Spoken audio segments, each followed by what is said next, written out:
Oh, I Is must have it not done that. Okay. is it too late to find one now to do it for last year?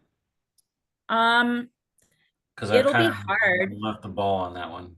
It'll be hard to find a CPA right now, but you can do it. Um, I would, I'd get everything prepared for them, which is what I'm assuming Brandy and I both do. So I'm not a CPA, but I do everything else, which for me, that keeps me busy all year round instead of like a 3 month insane crunch. Um, but you can find them. The best are not going to be taking anybody on for 2024 right now, but just to get going, I mean, H&R Block is a good resource too, I think. Um, but yeah, I would definitely get a CPA or even an enrolled agent. I mean, I use TurboTax from mine. You do?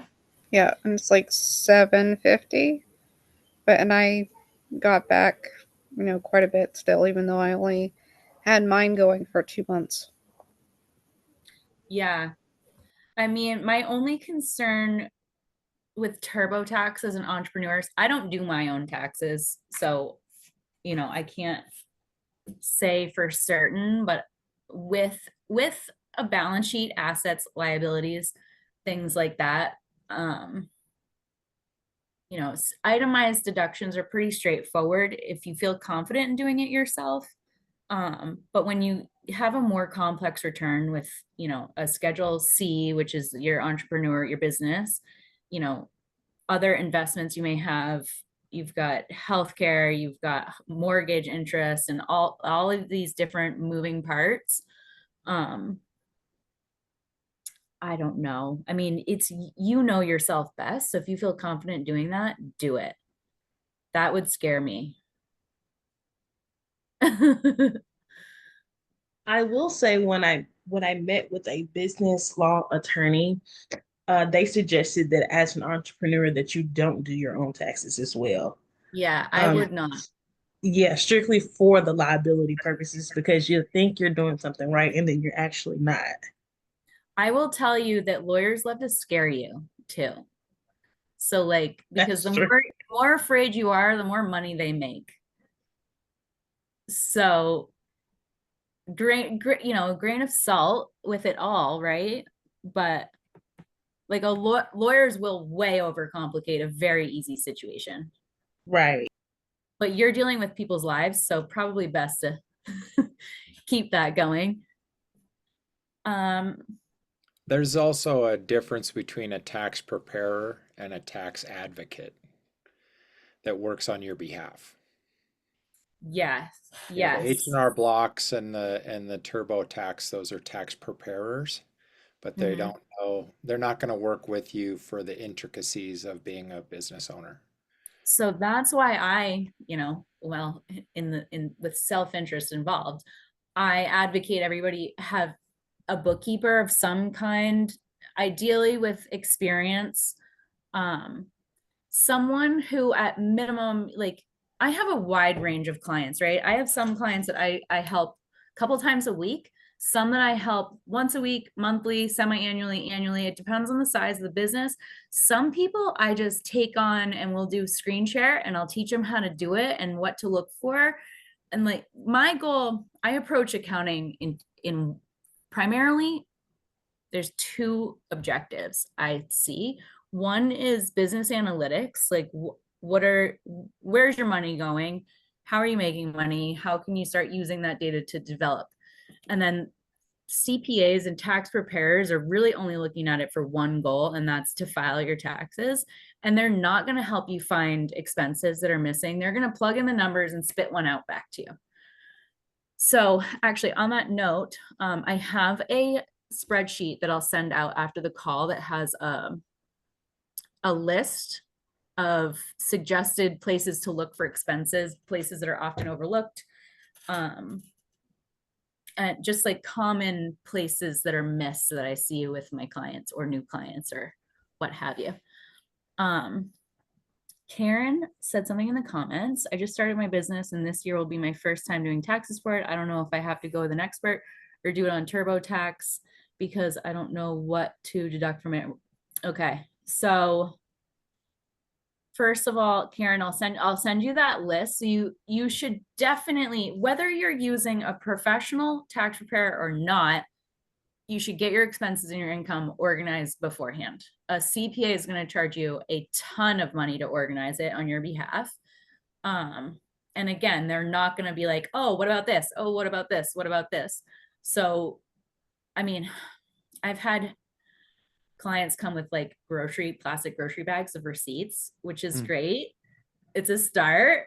We can start developing good habits from that. So get organized. If all you've got for a resource is an Excel spreadsheet or Google Sheets, like that's a perfectly great way to get started. I wouldn't suggest it long term as you grow, but maybe the first couple years, it's a good place to start. Google Is Sheets, there yeah. Go ahead. is there an app that will keep all your receipts? That will keep your receipts. Yeah, I thought I heard someone say something about an app. I advocate for QuickBooks. That's my go-to. There are a ton of accounting softwares. Brandy, I don't know if you have a different recommendation. I know there are a bunch of freebies. They're definitely great for getting started, but they're not great like long-term solutions in my experience, at least for the small size business. Brandy, did you have? Yeah, I only work in QuickBooks myself. Yeah, so QuickBooks has 4 tiers. I think they've got for one, if you don't have income yet, stick with a Google spreadsheet or a spreadsheet in general. That's just a great way to start. It's free and it's not the easiest, but it's free.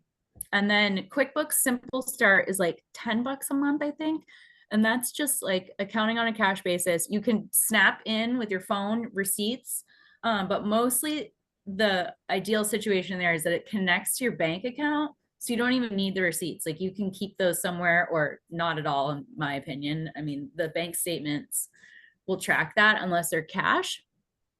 And then it goes up from there. So Simple Start's $10 a month. And then I think the next one up is like 35. It gives you a little bit more abilities. Like you can share the file with more people. You can have more accounts. You can do invoicing and payables. And then it increases to more enterprise sort of levels, What project was that one tracking. again? QuickBooks, Simple Oh, Start. for okay, QuickBooks. Yeah. I used to use when I was doing 1099, I used Stride, and if I remember correctly, I'm on the website right now. It doesn't show it, but I'm pretty sure that every expense you could take a picture on your phone of the receipt and file it under, and you can even file it, and then Yeah. check your mileage too if you do that. I know I did that for Mm. 2023, if that Yeah. helps. I highly recommend if you're in the startup phase, a designated credit card, or like even if you can do like it's a little bit more challenging if you're, investing your own funds, but if you can designate a bank account and then put your own money into it, then you can kind of isolate the expenses, and instead of tracking one by one receipt, you can connect your accounting software and then that will have everything. It's a lot easier, but I do understand the challenges of isolating the funds. I mean, I'm not great at practicing what I preach, I'll admit it. I commingle big time, but I'm also I'm on top of it. So it's a little bit easier for me because I do that for a living. Does anyone have a recommendation for a mileage tracker? MileIQ like doubled in price this year. I think Simple Start QuickBooks has a mileage tracker. I'm not sure. Yes, I do everything. Yeah, good. It keeps it easier. I will look into that. I don't think Simple Start does. I think it's the higher up tiers that Is it? have the tracking. No, Yeah. Simple Start. I'm looking on the website right now. I was looking at that. Simple Start has mileage tracking. 17.50 Yeah, a I month. thought And it also did, but I don't Stride have is free. anybody that uses it, to be honest with you. But that doesn't mean any. Stride is free, so you use that for your mileage tracker. I have, yes, but I don't do much mileage this year, so because I'm more home based Yeah, now. I was out doing, door to door stuff, so I sales. checked Yeah, every single mile and got a lot back.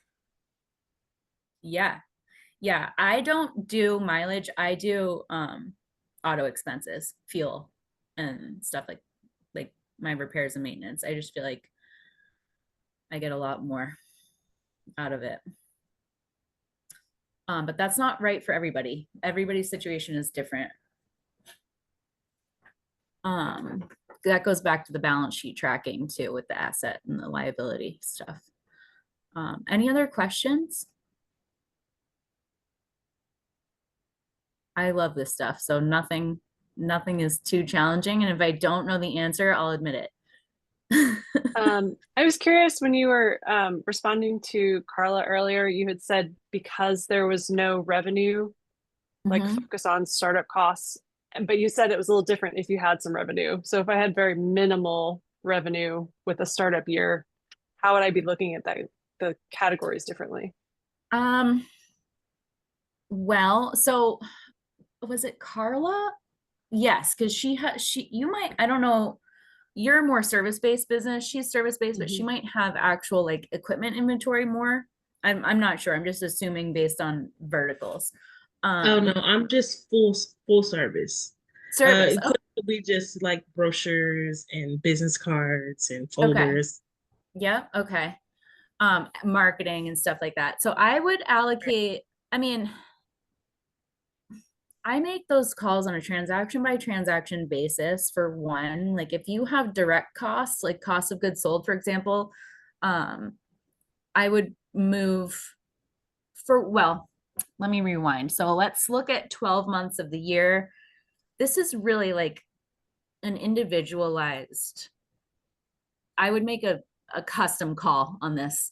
But let's say you have 12 months of sales and you have, or 12 months of activity transaction wise, but you only have sales in the last 2 months. I would, rather than put them in startup costs the last 2 months, I would put those in an expense category. Okay. Okay. And That makes then sense. you can play little bit around with that, but the startup costs will be depreciated over time. So you'll get that expense in future year, which is again a reason to have a CPA. That's kind of beyond my scope, but I do know depending on the asset category, the timeline that you get to depreciate those things over is longer or shorter. Like some are Okay. 20 years, some are 10 years, some are 7 years, stuff like that. Okay. Thank you. Yeah. Yeah. I hope that was enough. I could go into more detail too if you want to email or something like that. Okay. Anybody else? I wish I could. Can anyone know if I can attach? Oh, look at this. Hold on. I'm going to put the tax prep checklist in the chat box. I feel so like skilled in the technology department being able to do that. If anybody wants to take a look, maybe that will help a little bit. Another recommendation I always have, another reason to have a CPA as well. Take as many expenses as you can through the business, and then like for example, I operate my business out of my house, but I pay 100% of my utilities out of my business account, and then my CPA will determine the allowable percentage of those, so I'm not missing a beat and they're not missing a beat, and I'm giving them the whole picture, the whole package. And if they say, okay, well, your home office is 20%, then you get 20% of this. There's also a lot of wiggle room that you can take. And if you can advocate for yourself for a reason why this is 100% of business expense and you will die on that ground, then take it and fight for it. An example I'll give you is I have a pretty low mortgage on my home. And I feel like it's a very reasonable amount of rent for an office space. And my CPA was like, oh, well, we can only take 30 or whatever percent he takes on it. And I was like, but I really feel like if I were to rent an actual office somewhere, my rent for an office would be more than what I'm paying. And he was like, is that how you want to approach that? I was like, that's how I want to approach it. I want to take 100% of my rent expense, and I'm posting this as rent expense. And I got it through to him last year, and I got 100% of it because it's a reasonable amount for rent. And I fought for it and I got it. And I would sit with an auditor any day and fight that battle. And if they want to decide then that it's not, I'll pay the price then. But it's also risk, like how much risk are you willing to take too? It's a very individualized experience, the whole thing.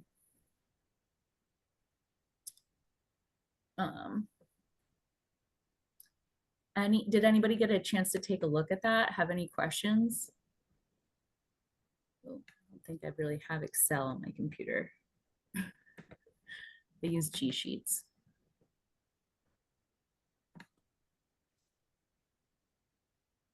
If no other questions, I had another question for everybody, kind of off the tax topic, because that's my life these days. And we can certainly come back to it too, if anybody did. I was wondering how and what everybody does to make time for personal development, or like take time for self-care, or what you do to kind of stay inspired and motivated. Who has time for that? You have to, so you don't burn out and die. That's usually when I empty the gas tank is when I do that. Yeah, that's too late, in my opinion. But I've been there and I totally get you. I can tell you what I do. Yeah. I've tried a lot of different things because it can be stressful. But what works for me right now is I like to get up in the morning, and the first two things I do before I even, start my day is I read a little bit and I meditate. And those are two things that really help set the tone for my whole day. And then there's little things like on the car ride to my office, like I listen to a podcast, and I just choose from something from there. And all of those things just kind of make me feel more grounded, I think, and confident through the day. What's your favorite podcast right now? The Daily. The Daily? Yeah, I'm I do not familiar with it. It's the Daily from the New York Times, and then I also listen to Barron Streetwise, which is just, market stuff, but there's a lot out there though. There's so much out there. I'm putting those in because I get like fixated on certain ones, and then I get tired of them, which is like another area where I burn out. There's another one I was on for a while and got burned out. It was Philosophize This, and it just goes through like each philosophy throughout history, and the guy's really good at talking about it. So that's cool. Yeah. If you don't mind, I'm going to pitch my podcast. I did a bicycle ride twice around the world, and I'm doing a day-by-day retelling. It's called How to Move the Stars. How to what? How to Move the Stars. I'm looking it up right now. When I was way up in Alaska, you can find the North Star. It's right over your head. As I traveled all the way south to Argentina, I saw that North Star drop to the horizon, and then the Southern Cross came up. I was moving the stars in the sky. I love that. Followed. I love to add in. So for me, that would be more of like a recreational listen, which is a way that I decompress, because I love business development, and like I will go too hard on it sometimes. So listening to things that are off the topic of my like burning, dying passion are good for rejuvenating my mental health. Being able to share it is how I've been, feeling refreshed lately. That's awesome. I'm going to give that a listen. Did anybody else have something? Yeah, I've been, sleep is huge if you can sleep, even if you take a nap in the middle of the day. And like today, I'm with you. I want to listen to everything related to my craft, right? Mm, But like today, total silence in the car, just completely disconnected. It's the only time I mhm. had to be disconnected. I don't watch the news. I don't listen to anything negative. I get that upload from other people. I get the and I'm then with you. I'll just try to, watch something that's funny or listen to something that's funny if I just need to be uplifted. And that's my zone out is do something uplifting and fun. I would say the gym, but I've been going to the gym at like 4 or 5 o'clock in the morning. I don't recommend that for people, but when you can't sleep, you might as well go do something productive. Yeah, that's great. Adriana, did I get your name right, Adriana? Yes, it's okay. Yeah. Yeah, well, in my case, what I do, because I tend to overstress because I tend to do too many things at the same time, like, or not at the same time, but like one after the other. Um, I created a page when I have like a to-do list in the days, and I just check mark what I from that all the subjective that I have to do, because I have like many, like I have to, for instance, create a video, study an important topic, for instance, learn taxes, or filling the information for the accounting, or learn how to improve a little bit relationships with other people. Like there are too many things I know I need to improve as an entrepreneur. So I make a to-do list. And sometimes I feel like, oh my God, I'm not advancing at this, or I forgot about many things. But that list, each day I see, oh my God, I advanced a little bit in this and a little bit in that. And so I'm doing well. That was something that frustrated me. And after I did that, I was surprised. And I tried to advance in everything at least 10 or 15 minutes. And changing that, also the topic sometimes relaxes me, because sometimes I focus too much in something and then I get too tired. So I look at, and oh, I can do this. This is, for instance, I have to clean, I don't know, organize the desk. So yeah, it's physical, it's different. I don't have to think. And that has been working a lot for me. I agree. There's something about checking off items on your list that just feels so good. Especially for me during this time of year. So January specifically is the busiest month of my year because of 1099s and preparing everything for CPAs. I have a spreadsheet wider than the screen of my computer and longer, and I just go and I'll check off like as many things in the day as I can, and it just like I'm able to relax at the end of my day because I know how much I accomplished, and it feels so good. Yeah. Well, mine isn't as organized as you all's, but I cooking is my love language. So I will literally just decompress, go in the kitchen, cook something, and put on my ratchet TV, on my shows.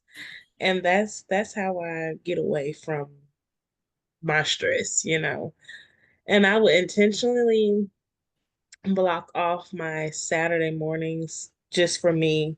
I am a girl's girl at heart, so I'm going to make sure I go get my nails done, go get my lashes done, the whole nine. So that's my comfort. So Carla, what's your favorite dish that you cook? Oh, girl, let me see. Favorite dessert is creme brulee that I love to make. Oh, send Um, one, please. um, I think lamb chops. Everyone loves my lamb chops, Follow-up and I question, are you single? no, no, I'm not. Oh, No, I'm not. God. But yeah, I love being on the grill outside. Like I grew really well, but my grandfather owned a restaurant for 40 years, so we had no choice but to learn at an early age. and it's my love language. I loved it. So That's awesome. Mhm. I might have to make that one of my love languages. That sounds delicious. Yeah. That's one of the things that I feel like goes first when I start to get burnt out is the cooking. really, Yeah, and I love to cook. And I mean, I feel like I'm pretty decent at it. But when I start to get burnt out, like I don't even care if I eat that day. I'm just like, put me on the couch and put me under a blanket and like scroll till my eyes bleed. Like, and I've been trying really hard to like not let that happen. Especially during this month of the year. Like it's really important that I stay on top of my mental and physical health so that I don't slide, which is why I brought this question up. But I've been cooking lately and it's been a lot of fun. And I do feel like it's such a great stress reliever and way to express your creativity. You know, I that's a good definitely one. agree. And I feel like if you feed yourself physically well, then your mind can handle a whole lot more. I like Yeah. to golf to kind of disconnect from all the busy day. Find a good day, like the best day to golf during the week or the weekend. Just You don't find yourself marketing out there? oh, I've gotten clients from golfing too, but Yeah. it's Marketing and golf is like yeah, I've hand gotten in hand. two clients.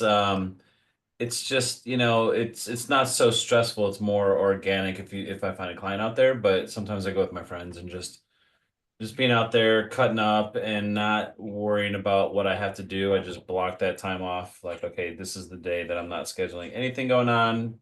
It's a nice day. You're gonna swing the club, get frustrated, but then still go back and do it again. But that's my like de-stress. Yeah.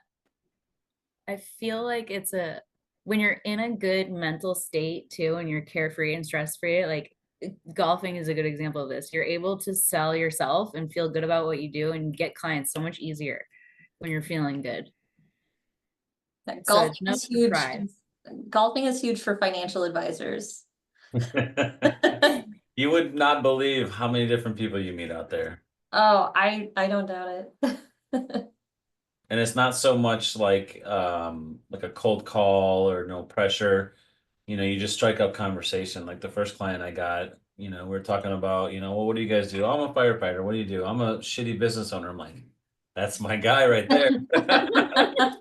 So yeah, it worked out. I didn't even talk about business and what I do until like, hole 9 or 10. So it worked out perfect. Yeah. Nice. You got them all relaxed and everybody's, Yeah. yeah. Slide right in. You're right.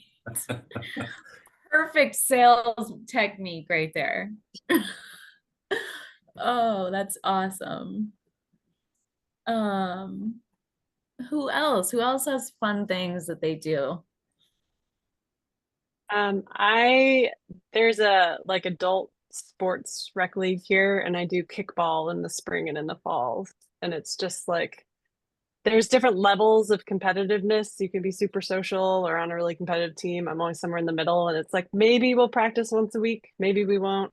And then there's like a game on the weekend, and it's just like low stakes, fun, social time. It gets everybody outside. We have a blast. Is it one of those rubber balls that you can all probably hear the sound? Yeah. Oh yeah. Kicking it and throwing it. And it I has, yeah, love that very that. distinct kind of sound Doing to it. Yeah. sound. Yeah. And I used to play kickball too in one of those adult recreation They're leagues. so fun. It was a blast. I need to do Yeah. that. And anytime someone gets too serious, we just yell at each other like, this is adult kickball. Like, Yeah. chill out. Like, It's we're just here for fun. fun. Yeah. Oh, that sounds like so much fun. I live so rurally in Western Maine. I don't have much I don't have any. Let's be real about this. I don't have any opportunities like that. So that's really cool. That sounds like a lot of fun. You should start a league. I know, I'm thinking about it. I have a farm, but it's like on a pretty steep incline, so might not be that fun. But yeah, I mean, I live in an unorganized township, so like there's not even a school here. like there's not a post office. Like I do my own property tax assessment and I mail it to this capital. I have no resources. There's like a self-pump gas station. That's it. I'm from Clifton, Maine, so I get it. Maine. Okay, where's Clifton, Maine? It's about an hour north of Bangor. Oh my God. Okay, so I'm like Bangor's probably 3 hours from me. Hmm. I'm like an hour north of Portland, like right by Sunday River, the ski area. Kind of like New Hampshire border. Yeah, still. Unknown, if you were to come to my house, it suggests the unorganized territory of South Oxford, which isn't even the name of the town. So It's do funny. y'all have like markets and stuff? Like a grocery store? No. I drive minimum half hour to the grocery store, and if I want like a good one, it's 45 minutes or an hour. I'm sorry, I have to ask, is there a traffic light? No, there's 1, 2, 3 stop signs. And I think actually none of them are in my town. Yeah, no, they're not. They're in different area. They're in a different town close by though. No stoplights. Well, that's No. interesting. How did you get your business started? Did you start where you live or you started somewhere else? Well, I'm from New Hampshire originally. I've lived a lot of different places. I spent about 10 years outside of New York City. I started my business there. The hustle and bustle though, like the literal rat race started to take a toll on me. And so I was married at the time. We moved up to Maine, just outside of Portland, and I started serving the Maine cannabis community. And I pretty much social media was like where they all exist.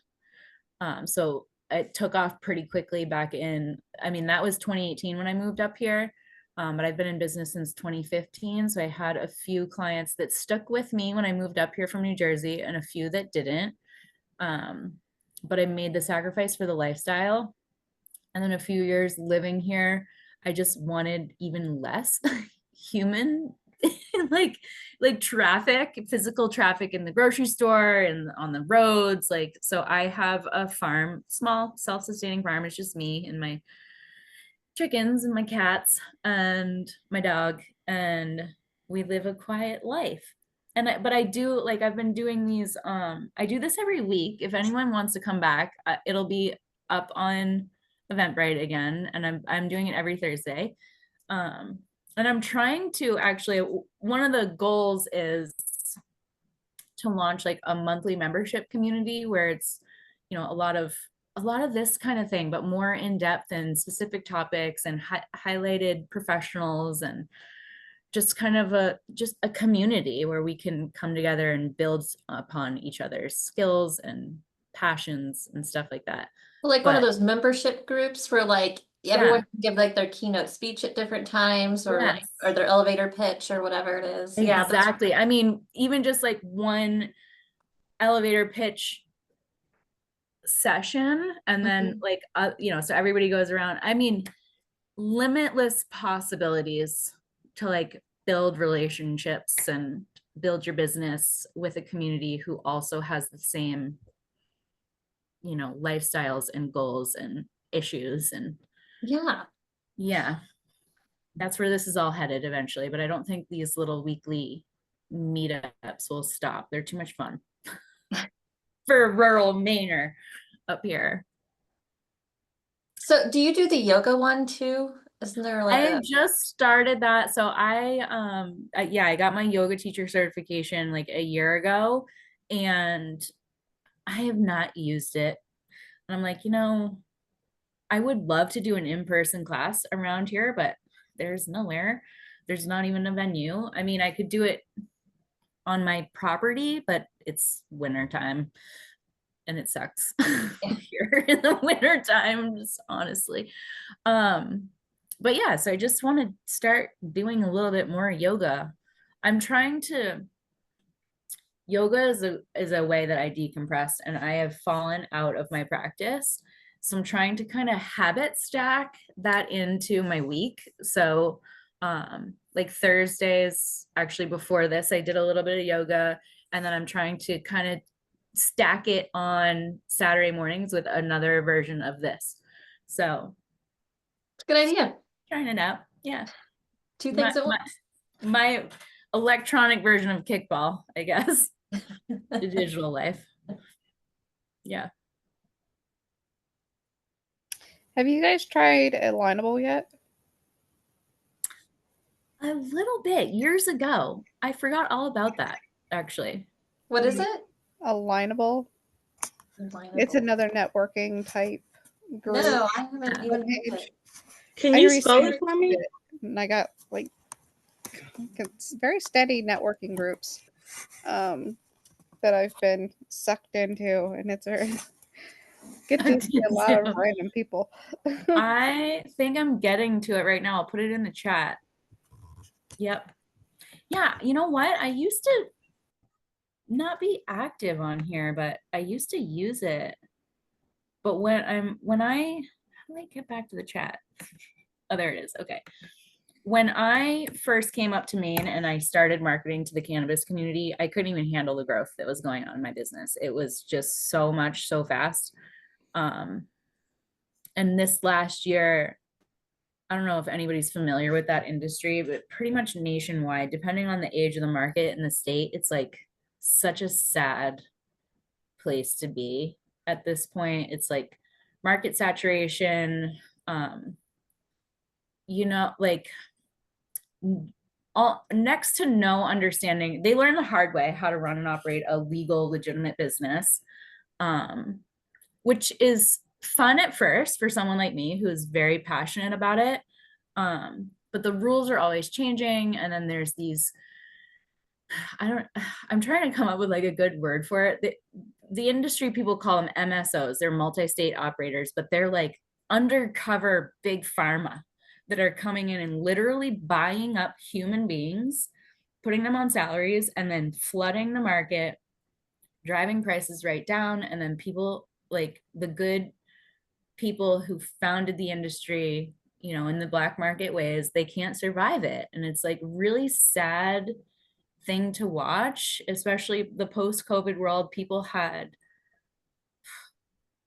1,000% growth like from one month to the next, like during when COVID hit in March 2020.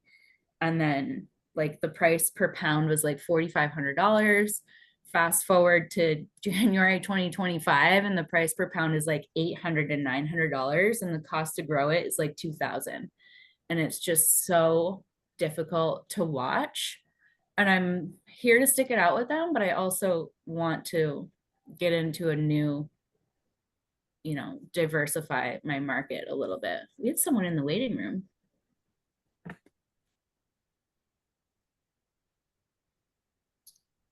Hi, Levi, if you can hear us.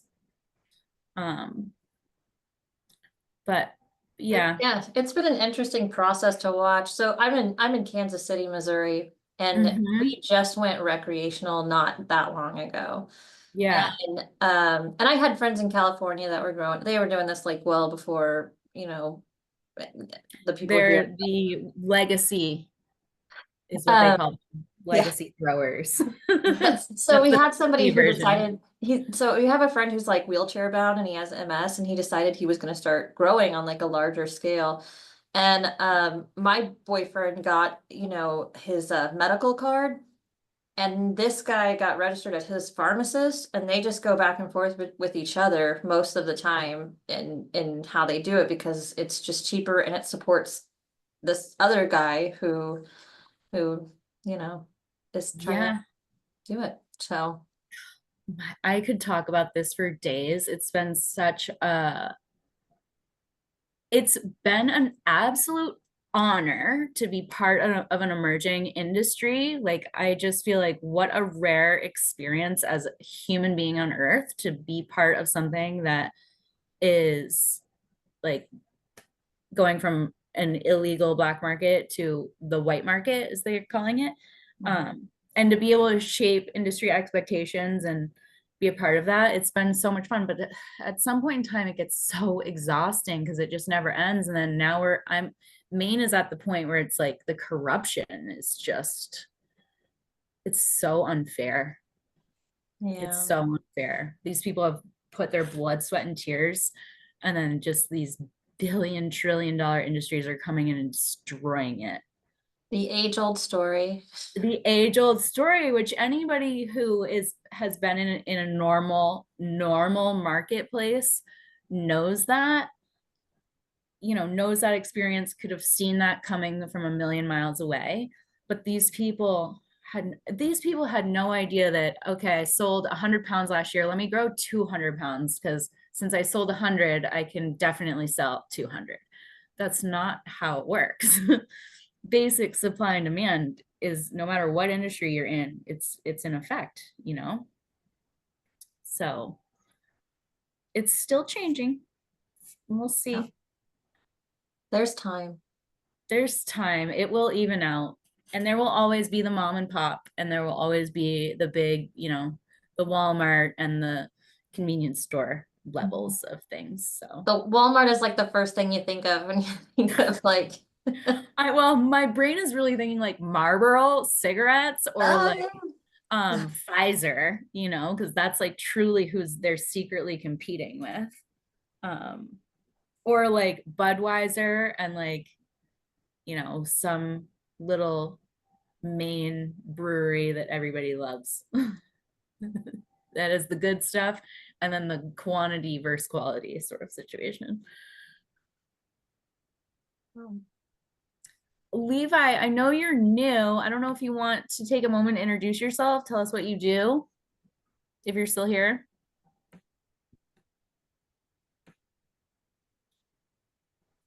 Yeah, I see him there, but here, hi. What do you do, Levi? Or what business do you have, or what role? That's okay. Take your time. We're here. Hello. Hi. Sorry I came Hi. in late. You're fine. Sorry, Welcome. my headphones are not very good. I actually work for a merchant. Here, let me turn off my Where are This is a you? lot better. I know people tell me that every time. It is. I actually work for a merchant processing company. My dad, he was a small business owner. And so I saw the struggle, with how business owners just can't compete with like bigger companies and stuff.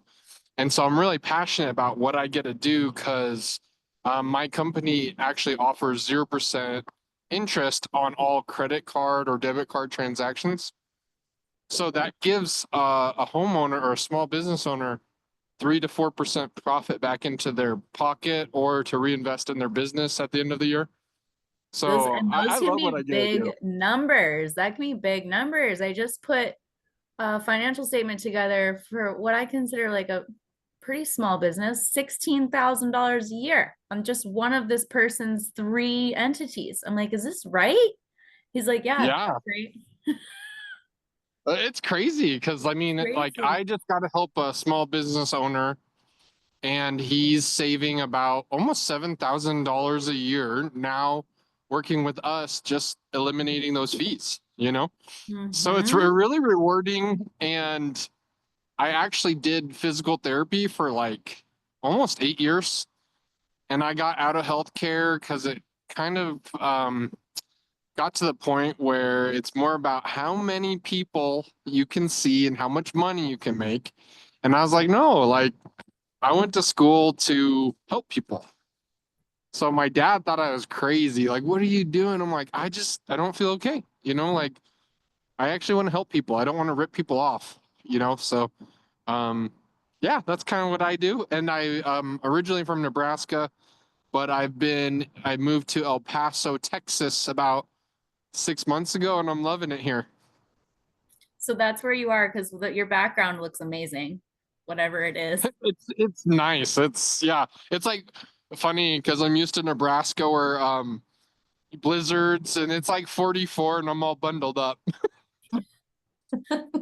One of the questions that we were talking about was, what do you do to take care of yourself? Like decompress from stress and keep the burnout at I'm big on I love music. And so little story behind that is like my mom passed away in 2016. I was just like, it was really hard and really depressed, and I still deal with anxiety sometimes, but like just a lot. And I found music to it's changed my life. I went to a music festival and I was like, wow, this is really cool. And so I started listening to music, and my favorite things: listen to music, dance. I have what kind of a fire music? What stick. music festival? Tell me the details. Have you ever heard of Shambhala? It is No. Canada's biggest music festival, and it's EDM style music. So they have the cool thing. I mean, they had this DJ from Denmark that he like released his album on the Egyptian pyramids, and like there's just like a whole vast I guess genre of EDM. I kind of always thought techno because I never listened to it. And there's like, I guess, probably 100 different styles of EDM music. So some of it sounds like classic rock, and you're like, huh, it's pretty cool.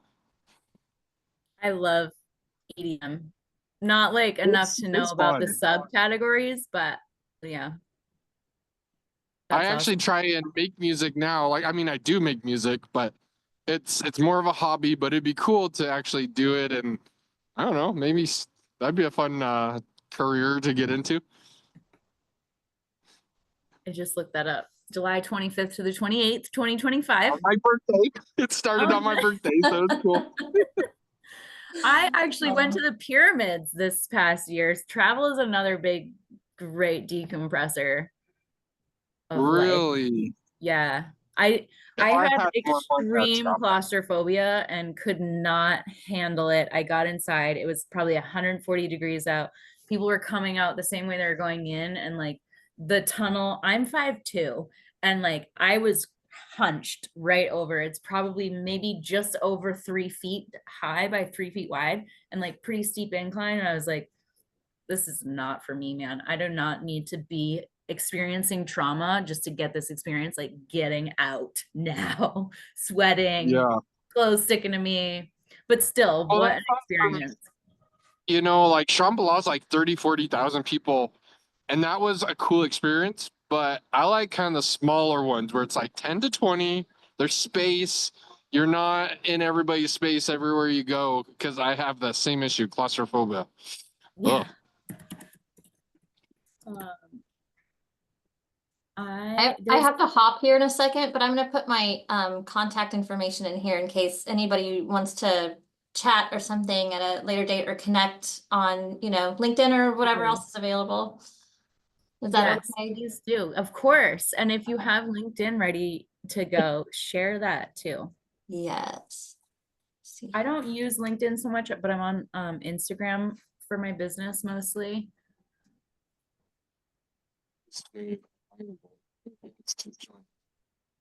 We're such a highly regulated industry that we have to go through really specific channels for marketing, which is great. I mean, I think it makes it to where it's in favor for people, like it's more secure for people.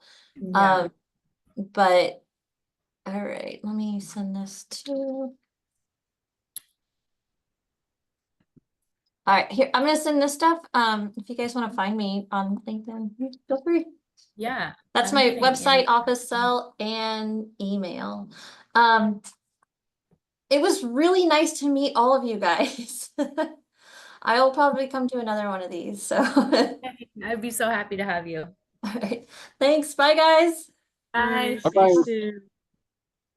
I'm I have a also gonna question. hop. Thank you for hosting. This is really nice. Yes. So, Yeah, nice my to see you all. pleasure. Join again. It was great to have Okay. you.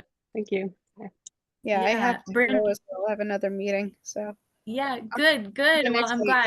I'm glad to have everybody. Nice to meet you too.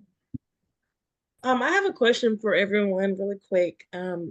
Does anyone go to any of like those business expos and business conferences and those type things? I have been to the, like I was talking about the cannabis industry stuff. I've been to a few of those. Um, they're great. It's a great place to network. I mean, my target market though, I'm B2B, business to business. You're more B2C, so consumer, I'm guessing. Mm-hmm. Yeah. Um, oh, I think that, yeah. But yeah, at the minimum, it's great to connect with other professionals in your industry. It's a very uplifting experience. Mm-hmm. I have too. It's really you learn a lot of information. Some things you might not think about. You get to network with other people, and the opportunities are great. Same thing on business to business as well. So business consumer, probably, I don't know, I haven't researched it, but I'm sure there's something out there Mm-hmm. like that as well. You know what I mean? All right. Yeah. I'm curious, Michael, like I've been contemplating social media so hard the Okay. last month or so. I just feel like for one, for me personally speaking, it's such a toxic environment. Like just not in so much a negative way. It's just like the comparison culture sort of thing. Oh, it is negative. Don't. Yeah. It really is. Yeah. I mean, I think everybody can relate to that element, but I also with, my target market sort of not being my primary market anymore, um I'm not sure that that's the avenue I want to continue pursuing for my marketing. How successful are your current marketing? I am in a I haven't marketed my business in 2 years because I haven't needed to. The referrals just kept coming in. Right. But with, I'd say probably through, you know what? A good 15 to 20% of my business either sold or closed this past year because of the market that I was talking about. So I'm looking at new markets. I'm just tired of the cannabis stuff. It's Yeah. very like everybody gets very starry-eyed about it at first, but it's not like that really for those who have been in it for a long time. It's So, extremely important for social media, whatever your feelings are about it. mm, Everyone is on the phone. Everyone is on their phone. yeah, I think even if you're not comfortable with the social media, at least your Google business page, because like I said, mhm, there's so many people that are on their phones.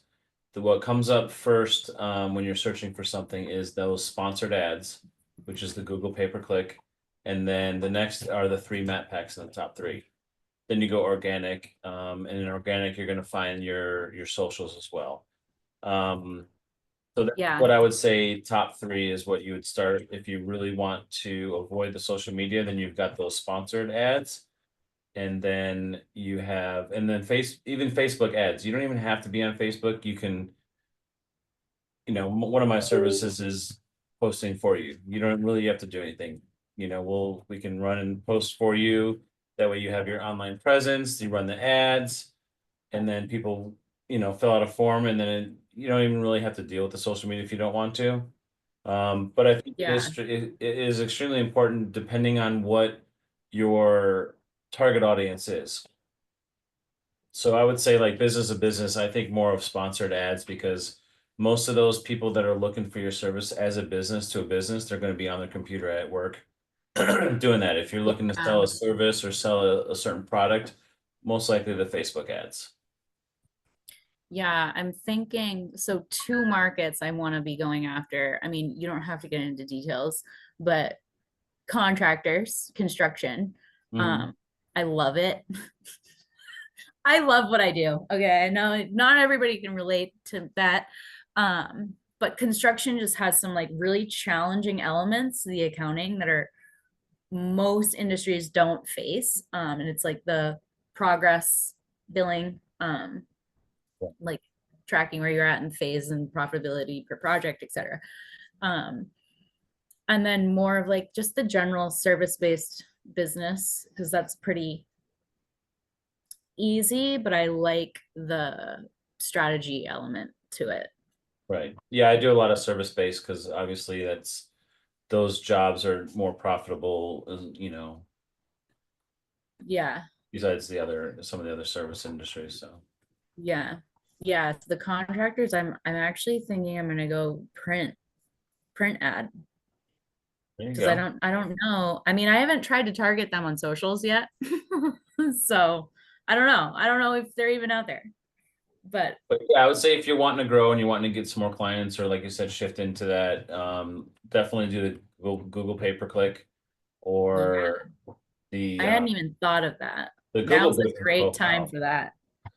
Absolutely. So, and if you know, if you want, I can shoot you some information. You can check out my site and see if I can help. Yeah, I mean, you know what? I didn't put my email in here, but I figured I'll be emailing everybody anyway. So, um, I do want to connect with a couple of you in marketing because I had a consultation today and y'all it was BS, okay? Like, and I think they preyed on the simple fact that I'm a startup company, new, not very knowledgeable, but I'm not ignorant, you know? And yeah, so it was like he told me, oh, it's $10,000 to start, and the only thing I can produce for you is ads. I'm like, are you serious? $10,000?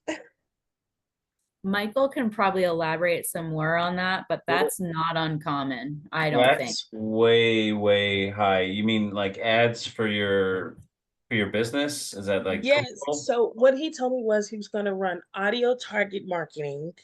That's through like the radio Audio? stations. Yes, like Oh, through radio stations and all of that. And then he stated that he can run like all the ads for all the websites. So he sent me this email where it had Bing, Yahoo, all the social media apps, um, all the ads through like different email chains. It was just like I was like, okay, but I just still don't understand like who still gets on Bing for real?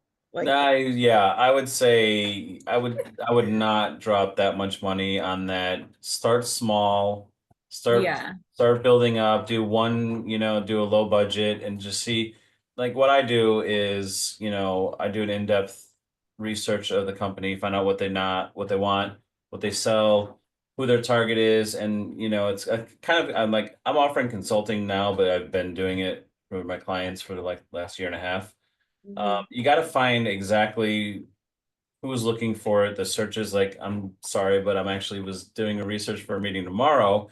And, you know, I do a keyword research and find out how many searches, and that kind of bases about how many people are going to be contacting you and mhm, how much to spend. And $10,000 is way too much. You can do that for a I fraction, agree. you know, 10% of that, if you had $1,000, that would cover you, for me in my business, that would cover you for like probably 700 ad spend with 300 managing a month for just like Facebook or just Google.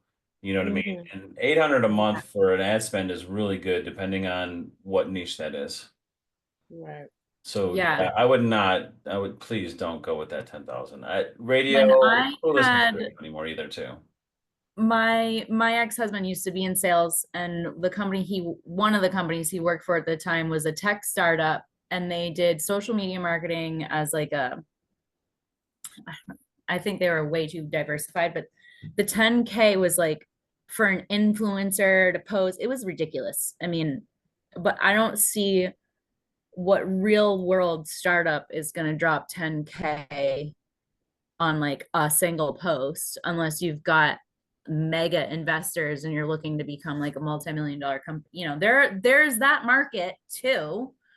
Yeah, uh and I think and yeah, because he also said like, yeah, you're in a good field, the projected revenue, because like I think everyone is learning that home care averages, if you're doing really well, about 40,000 a month. yeah, And so hey, that's what he was building on. And I'm just like, yeah, but I'm not there yet, you know? yeah, let's start with 10K a month. Right. or anything. He's trying to get you to run before you're walking. So Yeah. Yeah. start off slow and build it. Like it took a long time for traction with me, but it's going well. And as long as you stay true to your business model and your core values, I think it'll work out, and you don't have to spend Mhm. $1,000. Okay. Call me. And Carla, Yeah. where are you located? I'm in Memphis, Tennessee. You're a unique business. You could try doing some network groups first and see what kind of feedback you get from that. Mm-hmm. And you can do a lot of those for free here lately. I don't know, in the Denver area, there's an awful lot of them that are for free. Mm-hmm. Yeah. And you're not competing with anybody. Mm-hmm. Yeah. And Abigail, you want to market your bookkeeping business to contractors? Yeah. Sort of. Yeah, I was a contractor I've had a roofing company, I've had a plumbing business. Yeah. So you get Yeah. it. Yeah, so I Yeah. can offer you some insight to the mind of a contractor. I Yeah. think you're Where are in they a hanging out? Yeah, I think you're in a unique space. Is there much hydroponic activity in the marijuana market where you are? Yeah. There's your contractors right there. Yeah. I have I like mean, a that's a good place moral to start. opposition to contractors offering their services to the cannabis world because they're price gouging. They price gouge big time. So it's, yes, there is an avenue there. I could ask for referrals because my clients love referring me. Um, but so I have done a lot with cannabis, but I have also done like full-time CFO work for excavation and an excavating company as well as an electrician, like, multi millions, tens of millions, which it's so fun in the nerdiest way. Well, the beautiful thing about contractors is they're not one-offs. They're all Yeah, connected. they're all connected. I And know. so if you know an electrician, he knows a general contractor, he knows plumbers, he knows roofers, you know what I mean? And Yeah. so you can leverage them, you can leverage their network. Yeah, I think in like the Western Maine area, I told you all a little bit about it. There's very little going on here, but they love to sit, like I've got a paper right here. They love to sit at the general store and have their coffees. Like they're on social media, but I don't know that social media is where they're looking for professional things. I think it's more How far are personal. you from like a Home Depot or a Lowe's? An hour. How many flyers I can you go there often though. how, print up a bunch of flyers? Just hand them out Yeah. to guys. That's I was thinking about doing the old fashioned, like just the old fashioned grassroots push. I did like build when I first started up. That's kind of what I did. I was putting flyers out and putting them in mailboxes and like emailing businesses direct, you know. Yeah, you could Um, spend, you know, a few hours at Home Depot and just wander the aisles and hand it I out. did I that mean, anyway. it's gonna be more appealing to them than the people trying to sell solar off their iPad, you know. Yeah. And I can tell you from my experience, most of the smaller contractors, especially, they don't have a bookkeeper, they don't have an Mm-mm. accountant, they Yeah. do their skilled trade, they're really good at that, but the paperwork side, Yeah. not at I all. know. I know. That's a similarity with the growers, they're hands-on people. Same sort of manual labor, dirty hands, literally dried out and dirt on the fingernails. Like, And I so, don't yeah, so think, I don't want to discredit the social media because I think it has yeah, value, but in that right. market, I don't think you're going to find your Right. target there, unfortunately. Right. Yeah, I think so too. I'm like really pondering this, but also it's just like being on there kills my mindset sometimes. I have to monitor my consumption. Yeah. Well, I was thinking 8 o'clock, so we've gone a little over what I anticipated. I want to make sure you all connect in the chat before we go. I think I've followed a few of you on LinkedIn. LinkedIn is not one of my homes either, but I should maybe try being there more. But I would love you all to come back too anytime. It's been a great session tonight. Yeah, had a great time. Yeah, thanks. Good Yeah, job. this is great. Thanks. Yeah, this is another one of my marketing techniques, I guess. Here it is, and it's just fun, You say the word networking in any Eventbrite, I'm like, I gotta look at the details. Yeah. I love networking. See, Abigail, yeah. if you end up wrangling a bunch of contractors, then you and Michael will become power partners because they also need an online presence more than a bookkeeper does. They do. I don't know how they're getting people by word of mouth, the old-fashioned way, Yeah. Absolutely. How I subscribe to your podcast, Jacob. So I'll be listening to that in my car rides, which are long. Anywhere I go is not a short trip. So but anyway, I can't thank you all enough. It's been such a good time tonight. Likewise. That's Yeah. great. Hopefully I see you all again, and feel free to email me. I'm here for any questions you have too as you prepare for taxes. Just anything. Send it right over. Sounds great. Much appreciated. Of Thank course. you. Thank you. You're welcome. Nice Have a to great meet night. you. All right, Okay, bye-bye. everybody. Nice to meet you. Bye. Can you email this Bye. out to the recording to me? I will. I'll email this recording, and I will email out that spreadsheet that I created. Okay. All right. Thank you. Cool. Yeah, it's been great. Thank you so much. All right, bye-bye. Bye.